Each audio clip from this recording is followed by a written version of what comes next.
Electronics পণ্যে দেশকে স্বনির্ভর করার স্বপ্ন নিয়ে ১৯৭৭ সালে যাত্রা শুরু করে ওয়ালটন। দীর্ঘ ৪৮ বছর প্রতিষ্ঠানটি দেশে তৈরি ইলেকট্রনিক্স পণ্যকে নিয়ে গেছে বিশ্ব দরবারে।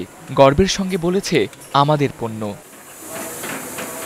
ওয়ালটনের সফলতার মুকুটে নতুন করে যুক্ত হল আরেকটি পালক। এখন থেকে দক্ষিণ এশিয়ার দ্বীপরাষ্ট্র মালদ্বীপে নিজেদের তৈরি কেবল রপ্তানি করবে প্রতিষ্ঠানটি। পরীক্ষা নিরীক্ষার মাধ্যমে আন্তর্জাতিক মানদণ্ড নিশ্চিত করে দেশটির কর্তৃপক্ষ রপ্তানির অনুমোদন দিয়েছে।